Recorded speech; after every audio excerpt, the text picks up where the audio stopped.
Buenas noches, estimados participantes. Les saluda Miriam de Simétrica. Les doy la bienvenida a este seminario web, Evolución del método de elementos finitos en el análisis y diseño estructural asistido por computadora. A continuación, les presentaré a la señorita Stephanie Torraca como moderadora del evento. Hola, buenas noches. Es un gusto presentarles en esta ocasión, a nombre de Simétrica, un nuevo webinar de la especialidad de estructuras. Ante todo, les comento que Simétrica es una empresa de capacitación que constantemente brinda cursos de diseño asistido por computadora, y venimos desarrollando un conjunto de webinars gratuitos ya por más de 4 meses. Bueno, sin mayor protocolo, procedo a presentar el evento. Les recuerdo que pueden dejar sus preguntas en el chat o esperar al final de la charla para activar su micrófono y les daré el pase para que formulen las respectivas preguntas. El webinar de hoy se titula Evolución del método de elementos finitos en el análisis y diseño estructural asistido por computadora, y será dictado por el magíster ingeniero José Martín Velázquez Vargas, quien es ingeniero civil con maestría en la Pontificia Universidad Católica del Perú, especializado en ingeniería estructural, ingeniería sismo resistente e ingeniería sismológica en las universidades de Pavia, Italia, y Grenoble, Francia. Dejo en uso de la palabra al ingeniero Velázquez. Profesor, buenas noches. Adelante, por favor. Buenas noches, gracias Stephanie. Bien, entonces vamos a empezar con este webinar. Ante todo, muchas gracias por la presentación. Voy a dar inicio entonces a este seminario web que hemos titulado Evolución del método de elementos finitos en el análisis y diseño estructural asistido por computadora. La intención es hoy día mostrarles un poco las herramientas que existen actualmente, ¿no? Digamos las convencionales y las poco convencionales, en el manejo de software que nos permite hacer análisis estructural y eventualmente diseño. Sabemos que estas herramientas han evolucionado bastante rápido en las últimas décadas, ¿sí? Entonces, claro, desde que existen computadoras, sobre todo cada vez más rápidas, es que las cosas van cambiando y a una velocidad bastante vertiginosa, ¿no? Entonces yo hoy día quiero hablarles un poco sobre qué significa el método de elementos finitos, cómo es que estos programas de CSI, que son los más importantes hoy en día, al menos en nuestra región, han evolucionado, ¿no? Poco a poco, a través de algoritmos que se han ido implementando dentro de este motor de análisis que le llamamos, por ejemplo, en el caso del SAP 2000, hoy en día ya se le llama al algoritmo SAP Fire, algo así como el fuego de SAP, ¿no? Y que se constituye en una herramienta de análisis lineal, elástico y lineal, y a veces también de análisis no lineal, ¿no? Estático y dinámico, y que permite analizar todo tipo de estructuras, ¿no? Bueno, entonces mi presentación el día de hoy la he estructurado de la siguiente manera. Quiero hablarles un poquito de ingeniería estructural y diseño sismo resistente, hablarles cómo estos programas han ido creciendo, han ido, digamos, mejorando en cuanto a especificaciones, y en particular, obviamente, me voy a concentrar en los programas de CSI, como son los programas de SAP 2000, ETAPS y SAFE, ¿no? Entonces, también al final de esta charla les voy a comentar un poco sobre otros tipos de alternativas, ¿no? Programas que son orientados a investigación y que también se usan mucho, no quizás en las oficinas de diseño, pero sí en universidades que constantemente están pues realizando investigación para mejorar nuestros códigos de diseño, para ajustar uno que otro parámetro, o inclusive para incursionar en nuevos métodos de protección sísmica, ¿no? Como hoy en día son los aisladores y disipadores de energía. Bien. Yo siempre empiezo con lo fundamental y siempre trato de explicarlo de la manera más gráfica, ¿no? Haciendo analogías a veces con cuestiones de la naturaleza. Entonces hay muchos ejemplos de estructuras que podemos dar, ¿no? Desde estructuras en seres vivos, en el mismo ser humano, ¿no? Como por ejemplo tenemos el sistema óseo, que sirve de soporte, ¿ya? Pero se me ocurre poner este ejemplo del arbolito para recordar esos tres principios, ¿no? O tres características que debe tener toda estructura, ¿no? Toda edificación, por ejemplo, ¿no? Uno de ellos se llama resistencia, pero claro, muchos confundimos esa idea y decimos que es lo único que debe cumplir una estructura, y no es necesariamente así, ¿no? Pero recordemos por lo menos qué es este concepto. La resistencia tiene que ver con la capacidad que tiene, ¿no? Un elemento estructural o una estructura en su conjunto para de resistir las acciones externas y que no se superen su capacidad admisible, ¿no? Ahí vemos al monito caminando a través de una rama y donde se ha roto pues una conexión, ¿no? Se ha excedido su capacidad admisible, algún esfuerzo cortante allí que está actuando y por lo tanto no cumple esta primera especificación. Resistencia es una de las cosas más importantes dentro de una estructura, pero no necesariamente es todo. Otro concepto, ¿ya? O propiedad que debe cumplir es el concepto de rigidez, ¿ya? O sea, si bien esto no se rompe, puede que se deforme demasiado. Si la estructura se deforma mucho, entonces no cumple su función. Imaginemos un edificio muy alto, quizás de 30, 40 pisos, donde la acción del viento puede ser tan fuerte que hace que este se deforme demasiado. Una persona que está, por ejemplo, en el último nivel, podría sentir mucho vértigo, aceleraciones demasiado intensas que no hace que la persona esté caminando tranquilamente. Entre otras cosas, por ejemplo, si en puentes yo permito que la viga de rigidez se deforme demasiado, esto podría generar vibraciones excesivas, ¿no? Y quizás causar algún problema a largo plazo, ¿sí? Sobre los elementos no estructurales o inclusive sobre los elementos estructurales. Y ejemplos como eso podríamos dar muchos, ¿no? Entonces, la rigidez es importante.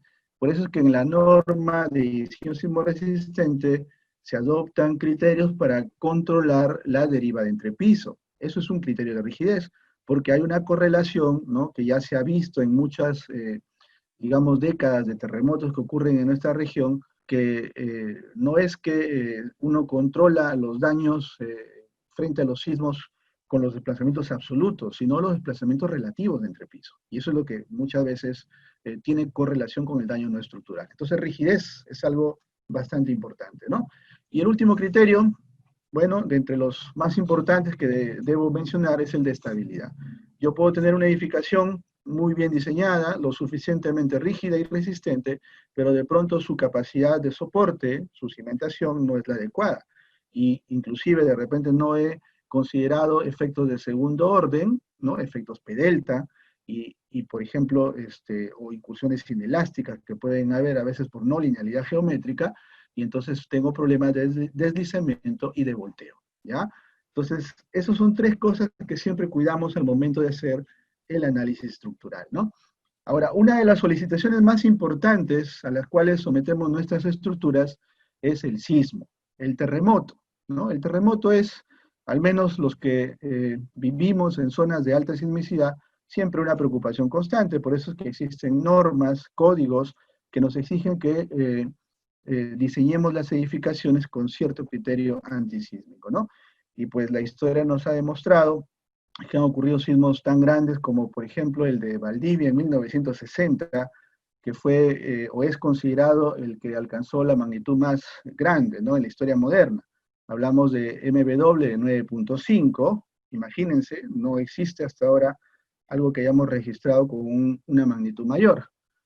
Y solo por tomar un ejemplo reciente, sabemos que en el 2010, también aquí en nuestra región, al sur nada más, en Chile, ¿no? Ocurrió pues el terremoto de Concepción de magnitud 8.8, ¿no? Esto fue en las costas de Maule, y que pues entre tantas fallas que se observaron, se mostraban edificios colapsados, a veces por fallas locales, en fin. Entonces, esto nos recuerda que los terremotos siguen ocurriendo, ¿no? Solo puse estos dos ejemplos, pero hay muchos más. En el 2016 ocurrió uno en Ecuador, en Manta, ¿no? Y en nuestro país, en el Perú, por ejemplo, también sabemos que ocurrió en el 2007, ¿no? En Pisco, y desde entonces no ha ocurrido un sismo importante, ¿no? Entonces, estos terremotos ocurren, nos olvidamos porque pasan décadas y entonces no tomamos las precauciones, pero nuestra norma sí las ha tomado y por eso es que nos exige que siempre estemos diseñando, ¿no? De acuerdo a estos criterios sísmicos, que siempre evolucionan. Cada vez que hay un nuevo terremoto aprendemos, a veces con dolor, y después mejoramos nuestros parámetros de diseño, ¿verdad? Miren lo que pasa cuando no hacemos un diseño sismoresistente, ¿no? Obviamente el ejemplo pues, que les voy a mostrar es de un módulo de adobe sin refuerzo, ¿no?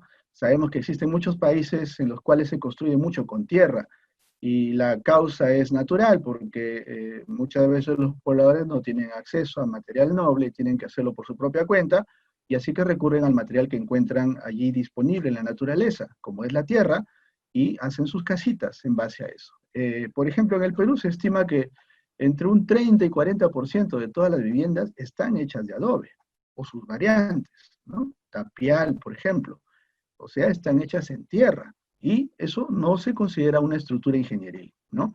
¿Pero qué hace frente a esa realidad? Bueno, desde que ocurrió el sismo de Huaraz en 1970 en el Perú, por ejemplo, la Universidad Católica ha realizado muchos ensayos, por lo menos para proteger la vida, ¿no? Para retrasar el colapso de estos módulos de adobe y así proteger la vida de los pobladores, ¿no? Allí vemos un ejemplo, les voy a mostrar este video, quiero que presten atención, sobre un ensayo de este módulo de adobe sin refuerzo en el simulador de sismos de la Universidad Católica. Es un simulador que tiene 4 metros por 4 metros, capaz de generar señales reales. Por ejemplo, este que van a ver es el sismo de mayo de 1970, y es uniaxial, solamente en una sola dirección puede moverse, y tiene una carrera, digamos, un rango de frecuencias de entre 0 y 15 Hz, ¿no? Un rango funcional de frecuencia. Entonces, miren lo que pasa.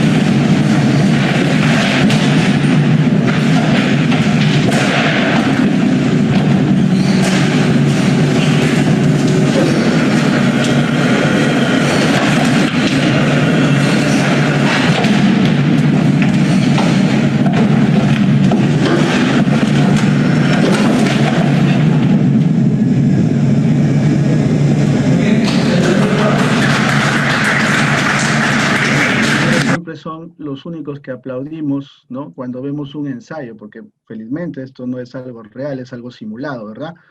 Y normalmente lo hacemos porque vemos cuáles son las consecuencias de no hacer nada, lo tomamos como una base, una referencia con respecto a la cual vamos a medir sistemas de reforzamiento.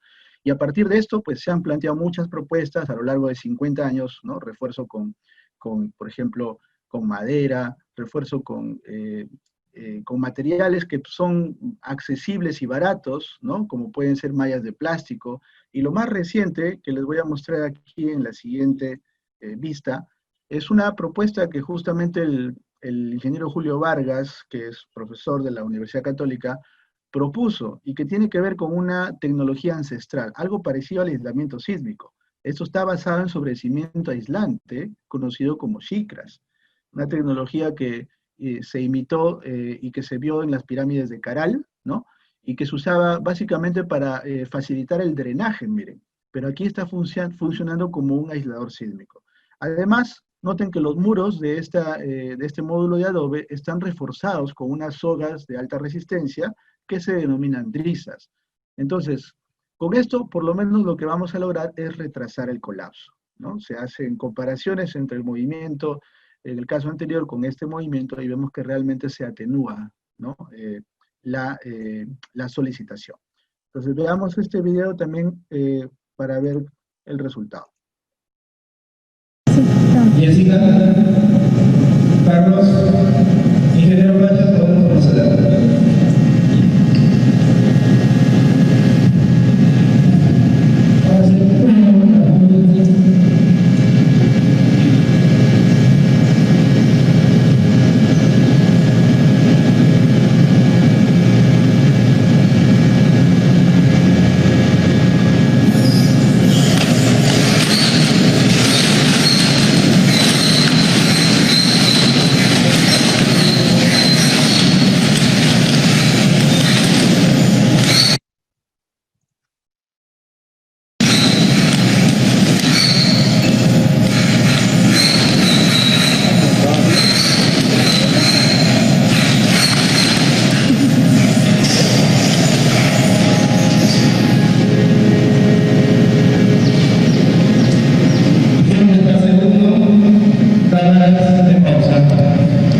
Muy bien, entonces aquí pues se demuestra el efecto aislante que tienen estas shikras, ¿no? Que son como, vamos a decir, piedras redondeadas que están dentro de una malla, ¿no? Una malla pescador se le llama, y que digamos, utilizando el mecanismo de aislamiento, ¿no? Pareció lo que hoy en día se hace con sistemas modernos de protección sísmica. Y entonces es una excelente idea, ¿no? Esto, el crédito es del ingeniero Julio Vargas y también el ingeniero Carlos Sosa, quienes han trabajado esta investigación. Y que a partir de esto, pues, digamos, diversifican varias líneas de investigación, que siempre hasta ahora siguen estudiando y buscando cada vez métodos más eficientes de aislamiento, ¿no? Entonces, esta es una de las causas o las razones por las que hacemos diseño sismo resistente, ¿no? Y es así que nuestros programas, entonces, que aplican este método de elementos finitos, calculan, ¿no? Inclusive en los módulos de Adobe también se puede hacer una discretización digamos, en un software como SAP 2000 y estudiar, al menos en las primeras etapas, cuando el sismo es leve, cómo se distribuyen los esfuerzos, ¿no? Y de esta manera saber en dónde vamos a reforzar. Obviamente en la zona donde hay aberturas, donde hay concentración de esfuerzos, en la intersección entre los muros y así, ¿no? Bueno, ¿cuál es el objetivo entonces de utilizar estos programas? Básicamente son dos objetivos, ¿no? Calcular fuerzas internas, como vemos ahí, este es un ejemplo muy sencillo, una viga apoyada en un extremo, colgada del otro, sometida a una carga vertical, y yo lo que quiero saber es qué le pasa internamente, ¿no? A lo largo de este elemento y de toda su longitud. ¿Cuáles son sus esfuerzos internos? Vale decir, esfuerzos normales, esfuerzos cortantes, y de esta manera poder dimensionar el elemento para que resista esas acciones internas. Eso es lo que llamamos ya el diseño estructural, ¿verdad? Esa etapa en la cual buscamos las medidas correctas y además combinamos con otros materiales para que éstas puedan aprovechar la capacidad, atracción y compresión que tienen algunos materiales, como el concreto armado. Y por otro lado, buscamos estimar deformaciones, ¿sí? Porque como hemos visto, la rigidez es importante, así que debemos también, ¿no?, calcular, por ejemplo, cuánto es la flecha en un puente, cómo son las deflexiones al centro del claro en una viga, y así poder controlar las deflexiones de largo plazo, las deflexiones instantáneas, de acuerdo a ciertos criterios normativos, ¿no? Y es así como entonces existen pues programas que nos permiten modelar estructuras tan complejas como la que ven ahí, ¿no? El puente reticulado de la izquierda es un puente muy típico de los cuales tenemos muchos, ¿sí? Hecho de estructura metálica, elementos sometidos a carga axial y muy fácil de modelar en estos programas, ¿no? Como SAP 2000, por ejemplo. Esto también lo conocen, es la Torre de Eiffel, que es una estructura de 300 metros de altura, también es una estructura reticulada, donde básicamente todas las barritas están sometidas a fuerza axial, ¿no? Ya sea tracción y compresión. La forma que tiene obedece pues a un tema eficiente respecto al viento, ¿no? La función es aproximadamente una función exponencial y ha sido diseñado bajo ese criterio, ¿no? Entonces, el método de elementos finitos, en realidad, que se usa en estos programas, se constituye una solución aproximada, ¿ya? Porque sabemos que una estructura real tiene infinitos grados de libertad. O sea, vamos a decir que como es un medio continuo, cada punto puede moverse en 6 direcciones, ¿no? 3 desplazamientos, 3 rotaciones, pero siempre hay un punto en medio de los otros dos. Entonces, por eso es que al tener infinitos puntos tenemos infinitos grados de libertad. Entonces, ¿qué hacemos? Creamos elementos finitos. Es decir, en vez de yo utilizar infinitos puntos, voy a dividir todo en elementos pequeños que tienen, por ejemplo, un número finito de grados de libertad, ¿no? Y es así como creo una malla, como la que ven aquí abajo, para una losa de concreto, en la cual yo voy a decir que esto está hecho de 4 lados, de 4 nudos, y cada nudo tiene 6 grados de libertad. Entonces creo elementos solo de 24 grados de libertad, ¿no? Esto se usa mucho en problemas de mecánica en general, no solamente sólidos deformables, también para transmisión de calor, para fluidos, se aplica mucho esta estrategia, ¿no? El enfoque suele ser energético, ¿no? Es decir, usamos ecuaciones que tienen que ver con el principio de conservación de la energía. Hay fuerzas que se aplican, ¿no?, sobre la estructura, que produce un trabajo, eso se le llama un trabajo externo, y hay deformaciones que se desarrollan internamente y que almacenan energía de deformación. Entonces, la única ecuación de balance energético allí es que el trabajo externo se iguala con la energía interna. Y a partir de ahí aparecen ecuaciones, ¿no? Ecuaciones que permiten, al fin y al cabo, después de un enfoque matricial, encontrar los desplazamientos de esos grados de libertad asumidos.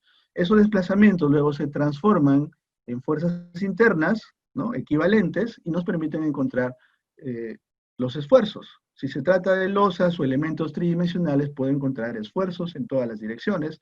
Si se tratan de barras, puedo calcular fuerzas internas, ¿no? Como cortantes, como momentos, torsores y axiales, ¿no?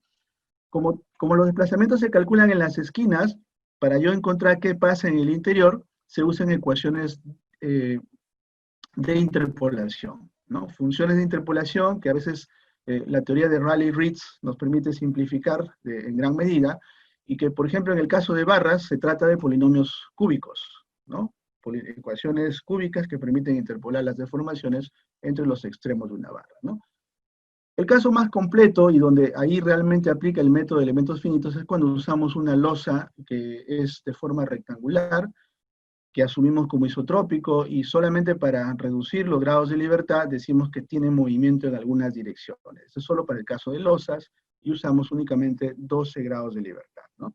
La ecuación que resolvemos al final es una ecuación matricial, cuando se trata de cargas estáticas, y es una ecuación polinómica cuando se trata de cargas dinámicas, ¿no? Porque ahí ya entra a tallar una ecuación diferencial de segundo orden debido a la segunda ley de Newton, debido a la participación de fuerzas de inercia, ¿sí? Y entonces ahí calcular un problema dinámico involucra encontrar un problema de valores y vectores propios.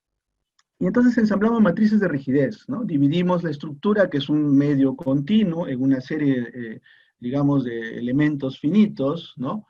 Y cada uno de ellos, sus propiedades de relación fuerza-desplazamiento se representan a través de matrices, ¿no? Esas matrices las llamamos matrices de rigidez, que se ensamblan para luego generar la propiedad de toda la estructura y que se le va a llamar matriz de rigidez de toda la estructura. Eso es todo lo que hace el programa SAP 2000. No lo vemos, cada vez es más intuitiva la interfase, no, digamos, no nos muestra cuáles son los grados de libertad generados, ni cómo son las matrices. Eso más bien es información de bajo nivel, que se almacena en algún lado, pero que no es transparente para el usuario. Y por eso es que muchas veces perdemos el sentido estructural, ¿no? Cuando el programa es muy fácil de manejar, se torna un poco peligroso, porque es más fácil también de cometer errores, ¿verdad? Y es así como entonces les presento al programa SAP 2000, ¿ya? Como ven ahí, el programa SAP 2000 es la herramienta de propósito general. Con SAP 2000 ustedes aplican elementos finitos no solo a estructuras de barras, puede ser también a estructuras bidimensionales o a estructuras tridimensionales, ¿no? Es muy fácil modelar, por ejemplo, estadios, ¿no? Estructuras de, digamos, de contención, también represas, muelles, ¿no? Armaduras de todo tipo, estructuras industriales. Miren, no solo analizamos estructuras civiles, ¿no? Tanques de almacenamiento e inclusive estructuras únicas, ¿no? Que pueden ser de cualquier tipo, hasta una mesa, si quieren, pueden modelar en SAP 2000 y hacer su cálculo respectivo. Ya, miren, yo les voy a mostrar aquí, para los que no conocen, ¿no? Una aplicación directa del SAP. A ver, permítanme compartir mi pantalla.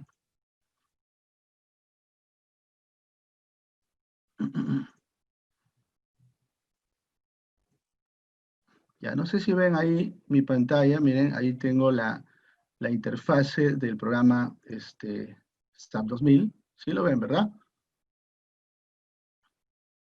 Ya, esto es el programa, miren, y es muy fácil aquí, pues, construir modelos, ¿no? Por ejemplo, yo voy a ir, miren, a una nueva plantilla, ¿sí? Quiero confirmar si se ve, perfecto, ¿no? Miren, es muy fácil acá, yo entro a archivo, nuevo modelo, ¿sí? Y hoy en día estos programas nos facilitan tanto las cosas que inclusive ya nos dan plantillas predefinidas, ¿no? Por ejemplo, yo puedo seleccionar aquí las unidades y hacer un edificio rápidamente, miren, una estructura tridimensional que inclusive ya viene con cargas, viene con todo, ¿no? Puedo hacer acá un edificio de 8 pisos, por ejemplo, ¿no? Con 4 tramos en X, ¿no? Con, digamos, 5 tramos en Y, con una altura de entrepiso, vamos a dejarlo en 3, y dimensiones también de 6 en ambas direcciones, ¿no? Puedo definir las vigas, las columnas, todo en la plantilla, miren, ¿no? Rápidamente agrego propiedades que pueden ser de concreto, una sección rectangular, ¿no? Por ejemplo, le voy a poner a todo las mismas dimensiones, ¿no? Una sección rectangular de 30 por 50, ¿sí? Le voy a poner también a todo el mismo material, que es un concreto, por ejemplo, en este caso, de 280, ¿no? Voy a dejarle ahí un concreto de 4000 PSI, ¿sí? Entonces ahí están mis elementos, tanto para vigas como para columnas, y entonces rápidamente se genera un modelo, miren. Un modelo que yo puedo editar, puedo personalizar. Por ejemplo, la base, aquí la vista que ven es de la cimentación, ¿no? La cimentación yo la puedo empotrar, ¿no? Porque por defecto está con articulaciones, ¿no? Yo podría considerar un apoyo del tipo de empotramiento como para decir pues que ahí tenemos el empotramiento perfecto, ¿no? Entre muchas cosas, como hay cargas, ¿no? Yo puedo definir funciones, y una de las funciones que usamos para diseñar frente a cargas sísmicas es el espectro de respuesta. Y, por ejemplo, ¿no? Yo tengo aquí todos los espectros más importantes, y está la norma peruana inclusive, ¿no? La versión del 2014, que es muy parecida a la versión actual, donde yo puedo especificar aquí los parámetros sísmicos, como que el edificio se encuentre en una zona 4, como que se trata de una edificación común de tipo C, o que el suelo, por ejemplo, es un suelo malo, digamos un suelo de tipo S3, ¿no? Entre otras cosas eh, que se estudian en detalle pues, cuando llevamos un curso de diseño sismoresistente, ¿no? Eh, entonces ahora por razones de tiempo voy a dejar simplemente en parámetros por defecto, ¿no? Y es así como ustedes al correr el modelo, ¿no? A veces después de un parpadeo ya sale todo, esto es muy rápido en realidad, ¿no? Bien, voy a grabar por aquí todo esto en una carpeta, ¿no? Voy a llamarle edificio 1, ¿sí? Entonces ahí he corrido el modelo como opciones por defecto, ¿no? Lo que me faltaría decir al programa, por ejemplo, es que me calcule, por ejemplo, una acción sísmica, ¿no? Yo le puedo pedir aquí dentro de las opciones de estado de carga, ¿no? Que agregue, por ejemplo, un sismo en X, ¿no? Un análisis del tipo espectro de respuesta, donde indico que la función es justo la que acabo de crear, ¿no? Escalado, por ejemplo, con la gravedad, ¿ya? Este es el único caso que voy a crear por ahora y veamos qué es lo que pasa. Obviamente hay que especificar bien las propiedades de rigidez y de masa de este edificio, ¿no? Hay que decirle además que hay un modelo pseudo tridimensional de diafragmas rígidos, hay toda una teoría por detrás que fácilmente se puede implementar, ¿no? Fácilmente. Entonces yo aquí, por ejemplo, puedo mirar cómo es la deformada, ¿no? Debido a la carga muerta. Puedo también observar cómo es la deformada debido al sismo, ¿no? Que es el único caso que aquí he implementado. Y miren ahí, esto sería más o menos la envolvente, ¿no? De cómo se mueve el edificio. ¿Ya? Entonces es muy fácil hoy en día, pues, modelar este tipo de estructuras, ¿no? Ya sea en SAP 2000 o si no también en los otros programas, ¿no? De CSI.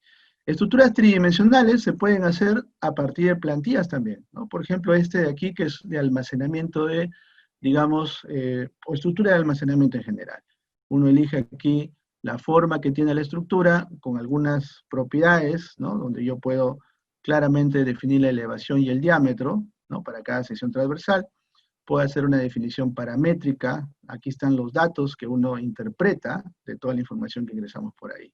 Y todas las áreas de una vez se pueden definir acá a partir de propiedades de sección, ¿no? Hay una ventana donde uno elige el tipo de comportamiento, que por lo general para ese tipo de estructuras es de tipo shell. ¿Ya? Entonces miren cómo rápidamente, sin siquiera aplicar alguna solicitación, yo tengo este tanque modelado, ¿no?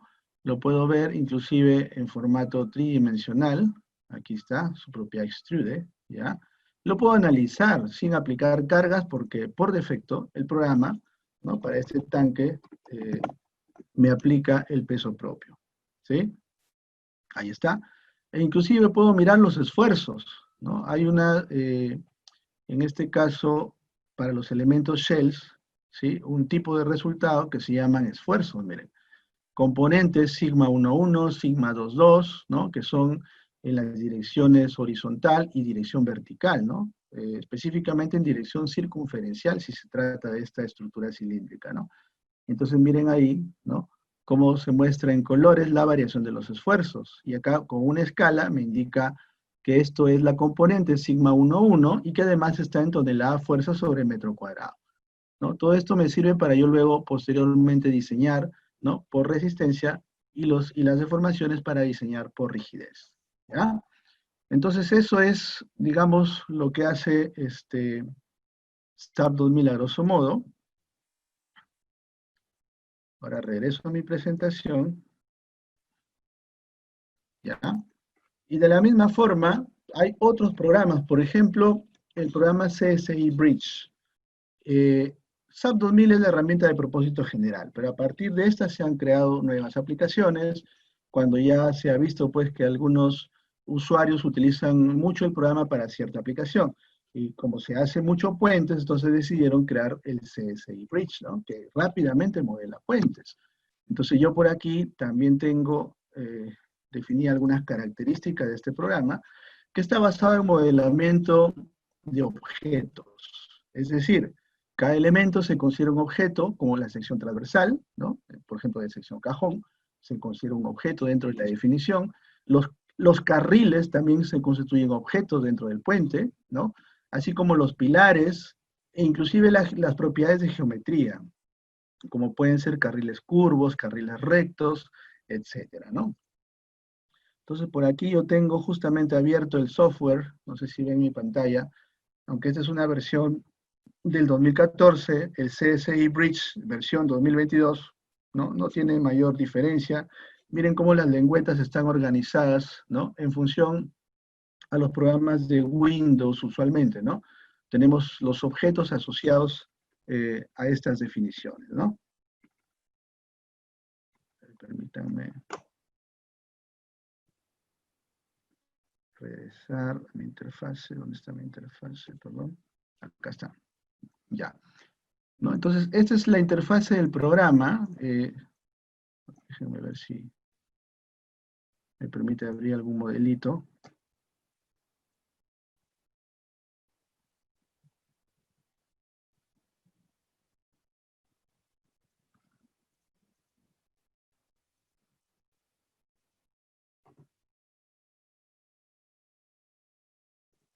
Ya, mientras abro el modelo, entonces voy a abrir nuevamente el programa.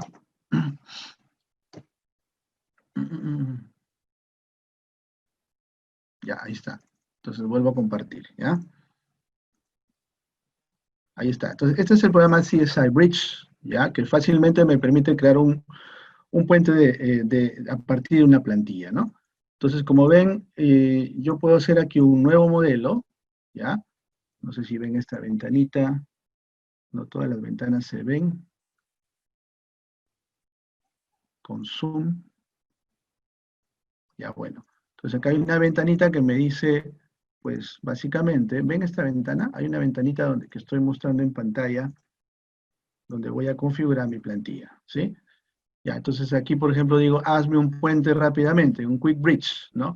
Donde solo tengo que definir las longitudes de los tramos. Por ejemplo, un puente de 15, tramo lateral, 35 tramo central, y 15 el otro tramo lateral, ¿no?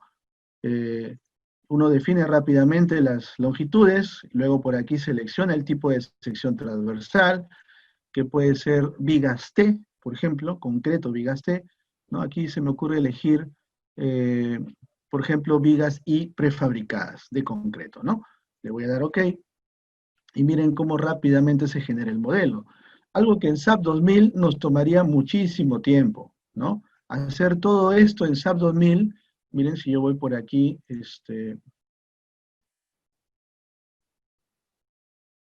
a mirar un poco los detalles, ¿ya?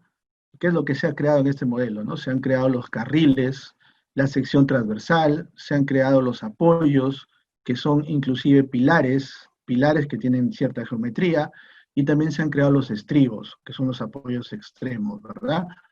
Y todo eso yo lo puedo manipular de manera orientada a objetos, ¿no? Yo puedo entrar aquí a componentes y editar, por ejemplo, los materiales que existen aquí en el modelo, ¿no? Todo como si fuera, pues, básicamente un objeto, ¿no? Entramos y editamos, por ejemplo, el material de 4000 PSI, ¿no? Que es el material, digamos, de concreto de 280, ¿ya?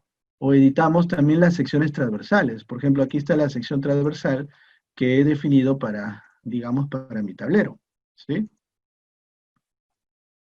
Ahí está, miren, ¿no? En esta ventanita yo puedo aquí crear toda la geometría, ¿no?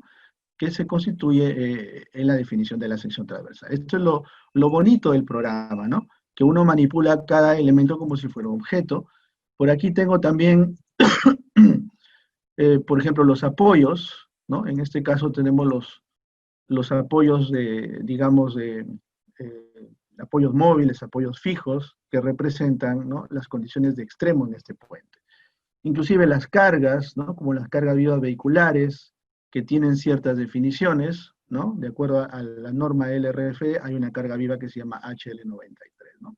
En fin, todo eso les podríamos explicar, ¿no? De manera detallada, pero voy a correrlo para ver qué resultados me da sobre este puente que lo he creado prácticamente desde una plantilla, ¿no? Un puente de 3 tramos y del cual voy a obtener absolutamente todo, ¿no? Una de las cosas geniales que tiene este software es que me calcula superficies de influencia. O sea, no solamente líneas, ¿no? Líneas de influencia que estamos acostumbrados a ver en SAP 2000, sino que también esta puede moverse en el plano, ¿no? La carga unitaria asociada a ese concepto se mueve en el plano. Y entonces se genera lo que se llama una función de influencia, ¿no? Y es así entonces como podemos correr este modelo, ¿ya? Y estudiar puentes o diseñarlos, sobre todo de manera automatizada. Todo hoy en día pretende ser automatizado gracias a estos programas, ¿no? Elijo solamente el código e inclusive puedo hacer una evaluación de un puente existente y darle algo que se llama un rating, ¿no? Hacemos le asociamos un índice, ¿no? Un índice de evaluación estructural a nuestros puentes. Bueno, miren, normalmente este análisis es exhaustivo porque estamos haciendo cálculo de superficies de influencia, ¿ya?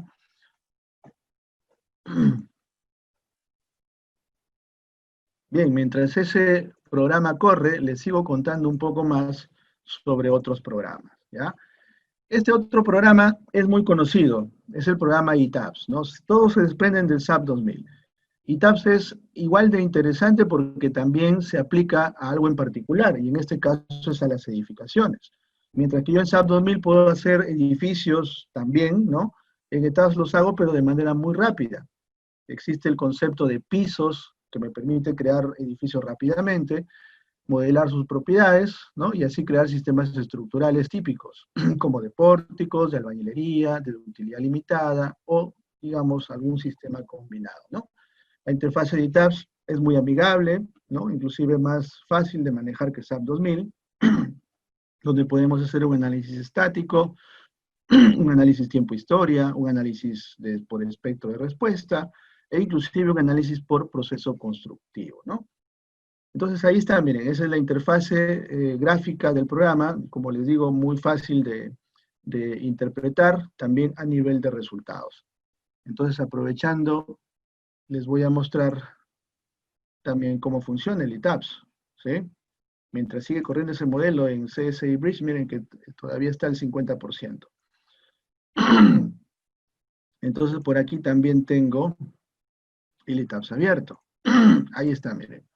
Ven mi pantalla, ¿verdad? ¿Sí? Este programa está orientado exclusivamente a edificios. Y yo puedo hacer un edificio muy rápidamente. Me voy a archivo, nuevo modelo, ¿no? Esta es la versión 2016. Puedo seleccionar mis unidades, por ejemplo, por aquí, ¿no? Y luego elegir a partir de una plantilla algún sistema de piso. Algún sistema de piso típico, ¿no? Miren, puedo crear, voy a dejar todo por defecto. Voy a crear un edificio de 7 pisos, ¿ya? Que tiene, digamos, una losa armada en 2 direcciones, ¿no? Está con pórticos en ambos sentidos. Y por aquí puedo configurar más cosas, como que la base está empotrada, como que las columnas tienen esta propiedad, digamos, de sección, ¿sí? Ahí está, miren, estas son mis secciones transversales, ¿ya? Aquí estoy colocando propiedades por defecto, ¿no? Que están ya definidas en esta plantilla. Esta es una sección rectangular, miren, ¿sí? Igual mi viga tiene propiedades que yo puedo cambiar aquí y configurar. Y también mis viguetas, ¿no? Para la losa de concreto, en este caso se está considerando una viga, pues, aligerada. Digamos una losa aligerada con viguetas, ¿no? Y aquí están sus propiedades, miren. ¿Sí? Una sección T que fácilmente se puede configurar ahí. La carga muerta también la puedo definir de una vez, si quiero en kilonewtons por metro cuadrado, pongámosle 1, por ejemplo, y la carga viva pongámosle 3, ¿no? Diafragma rígido, o puede ser semirrígido, o de repente no hay diafragma. Entonces rápidamente yo genero mi edificio de 7 pisos. ¿Ya? A todo esto le puedo hacer lo mismo que les mostré en el programa SAP 2000, es decir, asignar, por ejemplo, una función espectral, ¿no? O puedo hacer un análisis dinámico, de repente una carga vibracional, ¿no? ¿Qué tal si le aplico una carga sinusoidal, ¿ya? Esto lo vemos, por ejemplo, en el curso, ¿no? En el SAP 2000 avanzado, ¿no? Estudiamos cómo aplicar cargas dinámicas de cualquier tipo, ¿no? Puede ser también un registro de aceleraciones, que es un movimiento en la base, y que ha sido registrado con algún instrumento, ¿no? Entonces aquí le voy a poner, miren, una carga sinusoidal. ¿Ya? Dejo los parámetros por defecto, y a mi edificio yo le puedo aplicar una carga donde sea, ¿no? Por ejemplo, en esta esquina, miren, ¿no? Yo le puedo, voy a solo seleccionar esa esquina, asignar, por ejemplo, una fuerza lateral. Vamos a decir que esto va como una carga, no necesariamente es carga viva, vamos a crear un estado de carga, que le puedo llamar vibración, ¿ya? Y le voy a poner otro tipo. Y entonces ahí, en esta esquina, supongamos que hay un motor, algo que en la azotea está produciendo una carga sinusoidal. Entonces le asigno a ese nudo, ¿no? La componente que está asociada a esa vibración. Podría ser una fuerza en X que le doy un valor unitario. Y claro, ¿cómo digo que eso es una carga dinámica, ¿no? Porque eso simplemente es una carga estática de valor unitario que le estoy aplicando en la esquina del edificio. ¿Cómo lo defino como una carga dinámica? Me voy a estados de carga, agrego un nuevo estado, ¿no? Y buscamos aquí la opción Time History, que es tiempo historia. Agregamos el patrón de carga que representa esa carga lateral, y le aplico la función sinusoidal, ¿no? Que es la que les acabo de mostrar, que podría estar escalada, ¿no? Por ejemplo, por 10, por un tema de unidades. Y entonces el programa allí me va a hacer un análisis dinámico, un análisis tiempo-historia, que podría ser lineal, podría ser no lineal, ¿no? Ya depende del tipo de análisis que estamos haciendo. Ya, entonces aquí le voy a llamar al modelo, tabs 1, y vean ahí entonces cómo rápidamente, ¿sí? Podemos hacer un análisis tiempo-historia lineal en este caso. ¿Cómo hacemos que el análisis se convierta en un análisis no lineal? Pues fácilmente tendríamos que definir propiedades no lineales del material o propiedades no lineales de las secciones transversales. En este caso se definen rótulas plásticas, por ejemplo, ¿no? Al aplicarle rótulas, asignarle el modelo histerético, podríamos hacer un análisis tiempo-historia no lineal. Y dentro de estos métodos de análisis están los métodos basados en modos de vibración, basados en vectores RIDS, ¿no? Que son una forma aproximada de los modos, es usar simplemente los modos más importantes, o si no, un método que se llama de integración directa, donde la ecuación del movimiento, que es una ecuación diferencial matricial, se resuelve paso a paso, ¿no? Para cada incremento del tiempo. Todas esas opciones, ¿dónde están? Al momento de definir el estado de carga, ¿ya? Entonces aquí uno define cómo quiere resolver el problema, ¿ya? Cómo es la definición del análisis tiempo-historia. TAPS tiene opciones limitadas. Siempre el programa SAP 2000 es quien nos muestra todas las opciones de análisis tiempo-historia no lineal. Por eso muchas veces esos tipos de análisis avanzados preferimos hacerlos en SAP 2000. Entonces así configuramos un modelito, ¿no? Que como ven, pues no es tan complicado, ¿ya? Entonces, les cuento que ya terminó de correr el otro programa, ¿sí? Miren, les voy a ¿no? Mi intención es esa, básicamente, mostrarles un poco de cada software, y aquí están viendo lo que pasa con el CSI Bridge, ¿no? Ahí están, miren, después de un buen tiempo, esto es un modelo muy exhaustivo realmente, ¿no? ¿Qué cosa nos está mostrando? La deformada del puente, miren, ¿no? La deformada del puente siempre bajo peso propio, ¿no? Pero obviamente dentro de los estados de carga, tengo más estados de carga, ¿no? Bueno, aquí solo por defecto he creado el peso propio, pero podríamos haber creado también los dos de carga viva vehicular, ¿ya? Bien, entonces les sigo contando eh, sobre algunos programas más, ¿ya? Otro programa importante que conocemos mucho y que complementa los dos anteriores, hasta el 2000 y ETAPS, es el programa SAFE. En realidad los tres se complementan para hacer análisis de edificios, ¿ya? En realidad solamente los dos, ETAPS y SAFE, son suficientes para que uno que se dedique exclusivamente a edificios, ¿no? Tenga las herramientas necesarias. Si uno hace eventualmente puentes o cualquier otro tipo de estructura, necesita de SAP 2000, ¿no? Si hace investigación, quiere aplicar análisis avanzados, tiene que usar SAP 2000, ¿ya? Esa es un poco la idea. Pero si todos los días diseñamos edificios, preferimos usar ETAPS y SAFE, porque los dos se complementan muy bien. SAFE está orientado al diseño de losas, ¿no? Como ven aquí, de todo tipo, losas y cimentaciones, porque las cimentaciones no es otra cosa que, digamos, resolver losas, ¿no? Losas de que pueden ser de concreto o de cualquier material, ¿no? Sino que estas losas más bien están apoyadas sobre el terreno.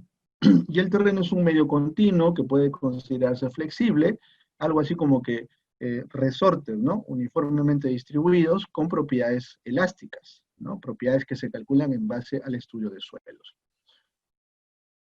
Y ahí les muestro un ejemplo, ¿no? Ahí miren, se modela rápidamente a partir de una plantilla una losa de concreto armado, en este caso una losa maciza, que representa un entrepiso, ¿no? SAFE lo que hace es importar toda la información que se analiza en ETAPS, ¿ya? Para estudiar exclusivamente cada entrepiso. En SAFE no tiene sentido modelar el edificio, solamente se estudia cada entrepiso de manera independiente, ¿no? Como si fuera un modelo independiente.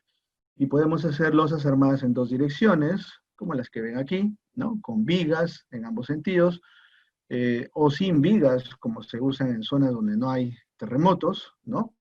O si no, también las losas sin vigas, pero reforzadas con ábacos, ¿no? Que son ensanches en la losa un poco para controlar el punzonamiento, o capiteles, ¿no? Que también sirve para rigidizar los extremos de las columnas. Y también losas nervadas. Esto es interesante porque nosotros normalmente modelamos esto con vigas continuas, modelos sencillos, y que están del lado conservador, ¿no? Pero si quiero algo más preciso, en SAFE puedo modelar todas las viguetas, ¿no? Ya sea en una o en dos direcciones. Entonces tiene muchas características similares a las que tiene el programa ETAPS, ¿no? Hasta podemos hacer losas postensadas, ¿no? Entre todas las ventajas que tiene el programa, está también el tema del diseño y el detallado. Ese es quizás un gran potencial, que también lo tiene ETAPS, ¿no?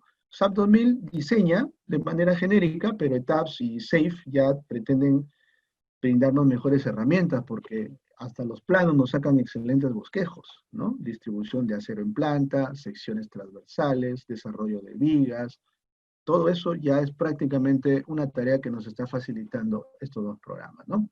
Miren este ejemplo, ¿no? Aquí tenemos una losa irregular que tiene una serie de complicaciones, como su vano aquí en esta zona, tiene un par de vigas perimetrales, además es una losa plana, ¿no? Que tiene ensanches denominados ábacos y solamente está apoyado sobre un entrepiso de columna, ¿no? Entonces modela fácilmente, miren la interfaz es así, ¿no? Es parecida a la de SAP y también la de TAPS. Luego de modelar todo con los mismos criterios que usamos en SAP y ETAPS, ¿no? Podemos otra vez estudiar los diagramas de deformadas, los diagramas de fuerzas internas, también de esfuerzos, ¿no? Y eventualmente poder diseñar, ¿no? ¿Y cuál es el diseño que maneja este tipo de programa?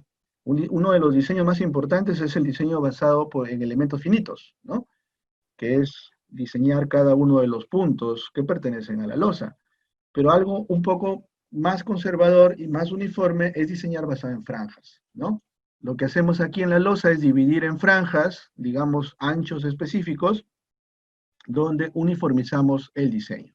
Habrán franjas medias, habrán franjas de columna, y se diseñan las secciones críticas para el momento máximo negativo, en la cara de las vigas, ¿no? Y para el momento máximo positivo al centro de los apoyos, ¿ya? De esta manera podríamos definir franjas en una dirección, como ven ahí en la dirección X, o franjas en la dirección Y, ¿no? Con estas distribuciones, al final, podemos calcular el refuerzo, ¿no? El corte del refuerzo longitudinal en ambas direcciones. Entonces, previamente, habrá pues aquí algunos parámetros donde yo voy a decir al programa cómo tiene que cortar cuando el acero se considera un acero superior, o sea, de momento negativo, o cuando el acero es de momento positivo. ¿Qué pasa cuando lo distribuyen en una o dos capas, ¿no? En la capa superior, ¿cuánto del acero por lo menos tiene que ir? Por ejemplo, el 50%. ¿Cuál es la longitud de corte, ¿no? Que yo debo considerar para la primera capa y también para la segunda capa? Lo mismo pasa para el acero inferior, que corresponde al momento positivo. Entonces, todo eso son parámetros que uno puede controlar dentro del programa, dependiendo de la experiencia del diseñador, ¿no? Y al final tengo un detalle como este, ¿no? Miren ese nivel de detalle.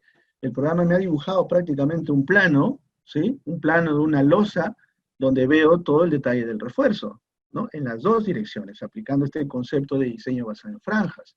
Y sobre esta vista en planta me puede hacer algunos cortes, ¿no? Por ejemplo, un corte aquí, que es el corte 1, ¿no? Y que eventualmente me mostrará la sección transversal de la losa con todo su refuerzo. El corte 2 va en la otra dirección y así, ¿no? Si es que tengo vigas, también podemos ver todo el desarrollo de las vigas. O sea que ya nos están quitando la chamba los programas, ¿no? Prácticamente nos dibujan, hasta nos hacen el CAD de los proyectos de estructura, ¿no? Ahora, claro, algunos miran, profesor, pero eso también se conecta con BIM. Claro que sí. Inclusive hoy en día los programas de CSI tienen plugins, ¿no? Tienen extensiones, complementos, que uno los instala, ¿no? Obviamente la versión de licenciada, ¿no? Donde podemos exportar todos estos datos de diseño a una interfase BIM, como puede ser Revit, por ejemplo, ¿no? Donde ahí ya podemos incluir también nuestro modelo 3D, ¿no? Nuestro modelo 3D ya con todos los elementos estructurales, con el acero de refuerzo y todo lo que compete al tema de los metrados, ¿no? Ahí tienen un ejemplo del desarrollo de vigas, miren, ¿no? Este es un detalle de cómo se desarrollan las vigas. Claro, aquí está con una nomenclatura europea, pero nosotros también podemos controlar las nomenclaturas del acero, ¿no? Podemos poner nuestro número 4, número 5, o podemos escribir en pulgadas, ¿no? 5 octavos, 3 cuartos, 1 pulgada, por ejemplo, ¿ya? Todos esos son nomenclaturas que se pueden controlar. Aquí ven la sección transversal, ¿no? Algunos cortes de sección de las vigas. Entonces, como les digo, estos programas hoy en día ya compiten por hacer un excelente diseño estructural, ¿no? Bueno, y no es lo único que hay, ¿no? Es lo más importante, quizás lo más común, lo más comercial, puede decirse, pero hay muchos otros programas, ¿no? Yo, por ejemplo, cuando estuve en Europa estudiando esta maestría, tuve la oportunidad de utilizar un programa llamado Seismostract, ¿no? Que es muy bueno, que aplica elementos finitos, pero a nivel de fibras de sección transversal. Una matriz de rigidez, imagínense, para sección transversal de 100%, para un elemento de 1000 por 1000, y así podíamos hacer investigación sobre pórticos, por ejemplo, tridimensionales, ¿no? Donde aplicamos un diseño basado en desplazamientos. ¿Cuánto corría o tomaba tiempo en correr cada modelo? Pues a veces un par de días, ¿no? Así de exhaustivo puede ser en los elementos finitos. Todo depende del grado de precisión que uno busca. Allí, por ejemplo, la propiedad no lineal no es una rótula. La propiedad no lineal es desde la ley constitutiva del material, ¿no? Desde la curva esfuerzo-deformación.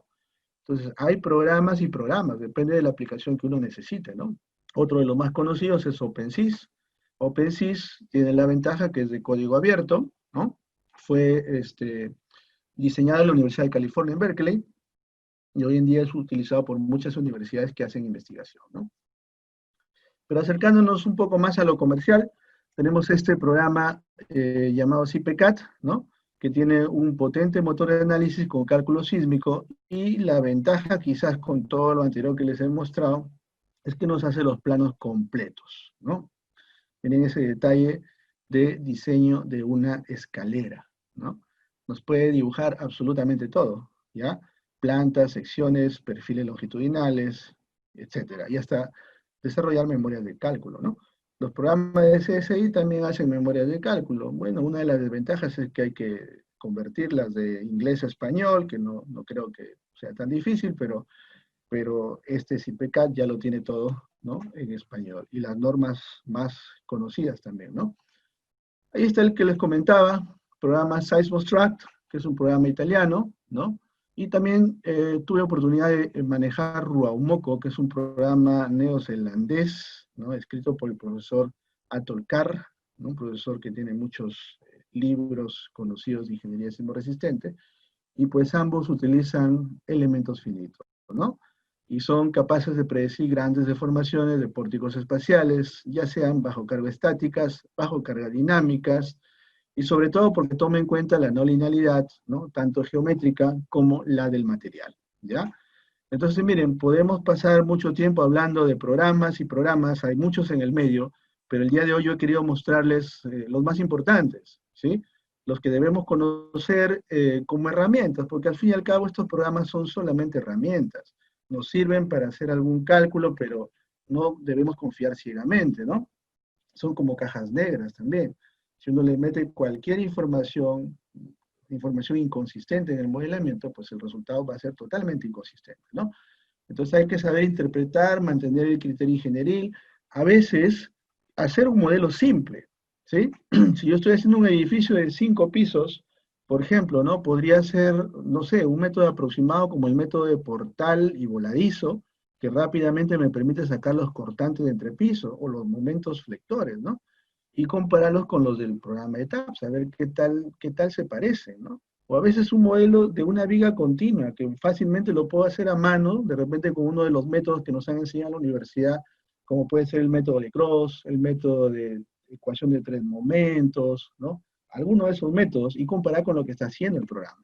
Ya, claro que a ese nivel ya confiamos en lo que el programa hace, ¿no? En realidad eso no tenemos duda de que lo hace bien, pero modelos más complicados a veces nos hacen perder el sentido físico, ¿no? Cuando estamos agregando muchos entrepisos, o sobre todo cuando estamos exagerando en la precisión del modelo. Yo que enseño estos cursos siempre me preguntan, profesor, la intersección entre la viga y la columna no están en los centroides, hay que mover la columna un poquito a la derecha, porque por el tema arquitectónico están alineados hacia el borde exterior de la edificación.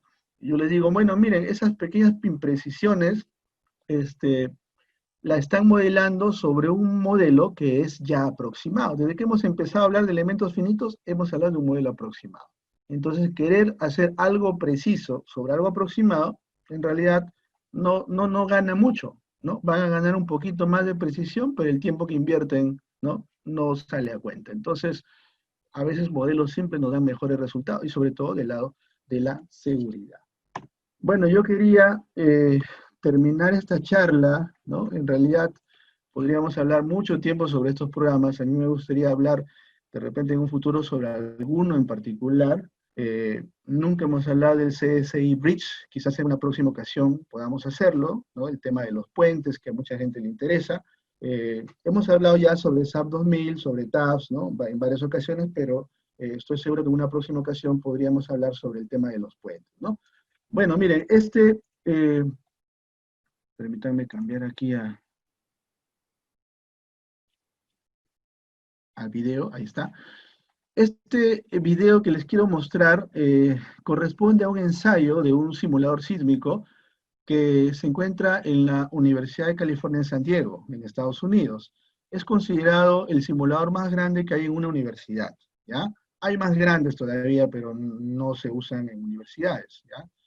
Y bueno, este es el que se usa para hacer investigación, tiene la capacidad de simular terremotos, digamos, con gran niveles de aceleración, con gran rango de frecuencia, y sobre sobre todo edificios de hasta 7 pisos. Y ese es el caso, miren, hay un edificio de 7 pisos construido para solamente ensayarlo y probar un método de diseño moderno, que en este caso es un diseño basado en desplazamientos, ¿no? ¿Por qué les muestro este video? Porque quiero que recuerden que la teoría, que es todo lo que modelamos aquí con estos programas, siempre tiene que ir de la mano con la experimentación. Los modelos deben ser calibrados, ¿no? Yo saco que el periodo natural de este edificio, por ejemplo, ¿no? Es de 0.8 segundos, pero cuando lo modelo en la realidad, por todas las imprecisiones que hay, ¿no? De repente el periodo es mayor, es de 1.2 segundos. Hay una gran diferencia. Entonces, ¿cómo calibro mis modelos? Haciendo un ensayo, ¿no? Hago un ensayo, mido el periodo y entonces digo, no, mi modelo matemático tiene que modificarse. Tengo que escalar de repente las propiedades del material, las secciones transversales, las rótulas plásticas, tengo que hacer algo para que mi modelo se parezca a la estructura real, ¿no? Entonces siempre vamos de la mano con la experimentación para validar esta teoría. Y miren aquí en acción, justamente el simulador. Este es un video tomado desde un helicóptero de la prensa de Estados Unidos, ¿no? Que dice ahí, resistiendo un terremoto, ¿no? En realidad esa no es la señal sísmica, ese es solo un ensayo de vibración libre, ¿no? Se le aplica una función escalón a la base del edificio a través de la mesa vibratoria y pues se observa cómo es su periodo natural de vibración, ¿no? O sea, se colocan sensores en muchos puntos en realidad y a través de la respuesta a tiempo-historia se mira cuál es el periodo del edificio, ¿no? Esto para ir observando cómo a través de los diversos ensayos se degrada la resistencia y la rigidez de la edificación, ¿ya? Bien, señores, entonces con este video quería yo darles una idea de cómo pues estos programas han evolucionado, ¿no? Programas que usan el método de elementos finitos y que hoy en día nos facilitan la vida, ¿no?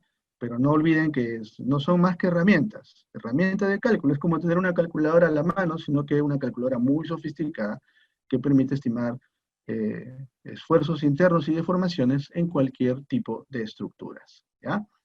Así que hasta aquí llega mi presentación. No sé si tienen de repente alguna pregunta.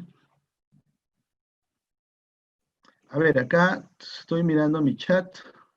A ver, déjenme ver mi chat. Por aquí tengo algunas preguntas que me está haciendo Marlon.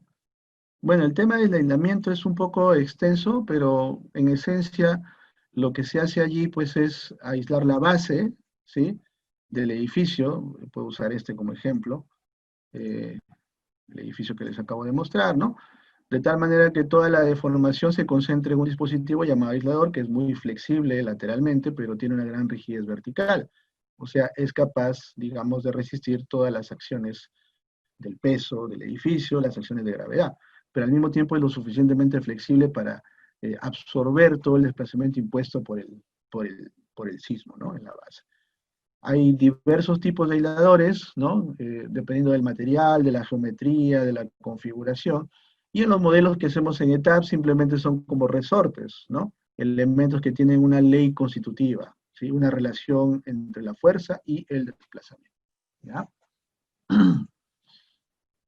A ver, no sé qué otra pregunta tienen por aquí. Voy a revisar mi chat, ¿sí? Acá me dice Franco, ingeniero, en el análisis tiempo-historia no lineal se colocan propiedades no lineales del material y también rótulas en los elementos. Eso ya sería redundante, Franco. Por lo general, cuando tú haces un modelo no lineal en SAP 2000 o en ETAPS, basta que lo hagas como rótulas, porque las rótulas ya tienen incluida la propiedad no lineal del material. De hecho, tú para generar un diagrama momento-curvatura has usado las leyes constitutivas del material en el rango no lineal. En realidad, la ecuación completa, ¿no? De ese material. Entonces ya no tienes que hacerlo dentro de la interfaz, porque esas propiedades que ya están dentro de la rótula, ¿no? Claro, acá me pregunta Marlon sobre el trabajo del ingeniero Julio Vargas y qué otras investigaciones se puede realizar, ¿no? En realidad, pues hoy en día hay bastantes proyectos en curso, ¿no? Bueno, han habido, ¿no? A raíz de la pandemia me imagino que están un poquito detenidos por ahí, pero recuerdo que inclusive se estaban haciendo ensayos de módulos de adobe de 2 pisos, ¿no? El doctor Marcial Blondet estaba en ese tema, y reforzados con drisas, ¿no? La contribución del ingeniero Vargas fue con el tema de las SHICRAS, que son estos dispositivos de aislamiento que estamos simulando en la base, ¿no? Y por ahí como que va la línea de investigación de reforzamiento de módulos de Adobe, ¿no? A ver, por aquí está que me pregunta Carlos Humberto algo sobre estructuras truss, elementos con axial sobre el análisis no lineal de estructuras truss, qué tipo de no linealidad se desarrolla en estas estructuras. Bueno, me imagino que te refieres a armaduras, ¿no? Elementos de tipo barra sometido a fuerza axial que no transmiten momento, y me imagino que te refieres también a estructuras metálicas que son altamente dúctiles, ¿no? Por lo general, cuando estudiamos ese tipo de estructuras, lo diseñamos dentro del rango elástico, pero quizás para investigación o para una evaluación estructural queremos conocer su comportamiento no lineal, ¿no? Yo imagino que para modelarlo allí también podemos usar el concepto de rótulas plásticas, pero rótulas de fuerza axial, que también hay, ¿no? En los modelos no solo son rótulas de flexión, hay rótulas para cualquier tipo de solicitación. Como que por allí va la idea en el modelamiento, ¿no? Ok, Frank justamente me preguntó algo que había mencionado en la presentación, ¿qué software utilizar en particular, ¿no? Para edificaciones. Bueno, como les digo, ETABS y SAFE son los que se complementan para diseñar edificaciones completamente, ¿no? Con el ETABS tú modelas todo el edificio, haces tu modelo pseudo tridimensional, ¿no?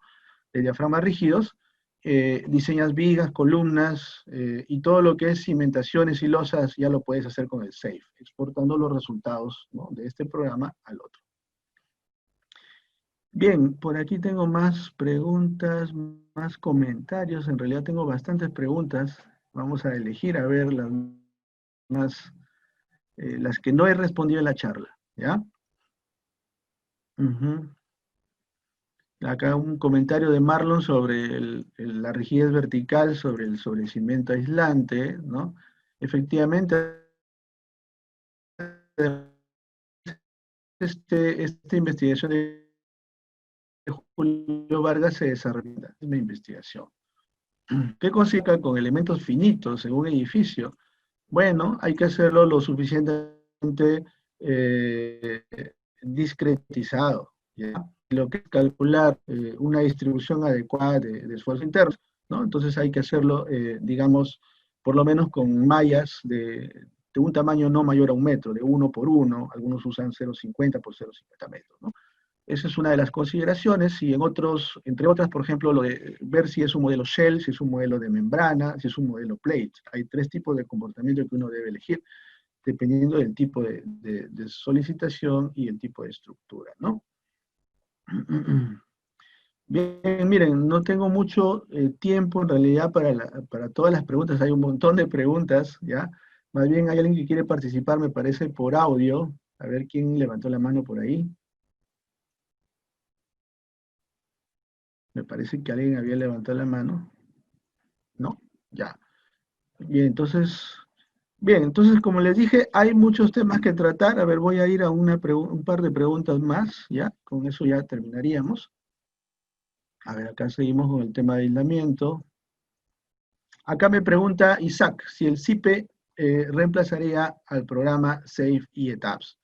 Yo no tengo experiencia en el manejo del SIPE, siempre lo he escuchado en una que otra conferencia, alguna vez no, me han ofrecido también el programa, pero bueno, lo vi muy potente, me gustó mucho la interfase, el nivel de detalle que tiene de producir planos, y en realidad no he tenido oportunidad, pero sí sé que puede hacer lo mismo que hacen estos dos programas, ¿no? O sea, diseñarte todos los tipos de elementos estructurales, ¿no? Vigas, columnas, cimentaciones, placas y losas de concreto, ¿ya?